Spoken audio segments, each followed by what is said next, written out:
Perang Rusia dan Ukraina terus berlanjut. Rusia terus memberi tekanan dengan menyerang wilayah Ukraina. Sejumlah kota berhasil dikuasai Rusia. Kabar terbaru, kota Severodonetsk hampir jatuh ke tangan Rusia. Pasukan Rusia hampir mengepung kota Severodonetsk yang dikuasai oleh Kiev dan berusaha menyerbunya.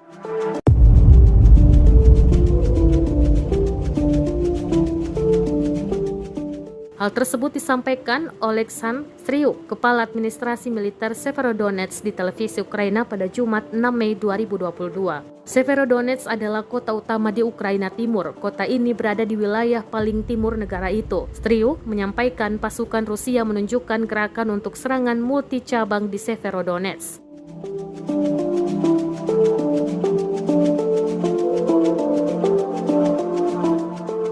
Penangkapan Severodonetsk dinilai akan menjadi keuntungan besar bagi tentara Rusia yang telah memfokuskan kembali upayanya untuk merebut seluruh wilayah Donbas Timur. Stryuk mengatakan ada pertempuran yang sedang berlangsung di sebuah desa di utara Severodonetsk. Dia mengatakan tentara Ukraina sejauh ini menahan serangan-serangan ini, tetapi Rusia terus mendesak. Dia mengatakan sekitar 15.000 orang tetap berada di Severodonetsk yang berpenduduk sekitar 100.000 sebelum perang.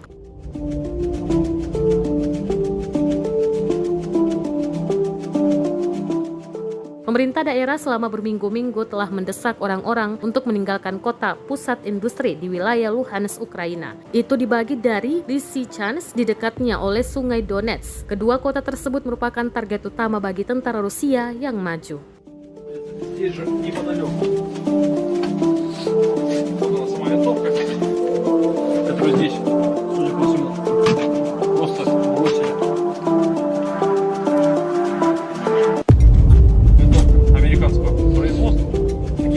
Патроны калибра 5,56 мм, коллиматорный прицел.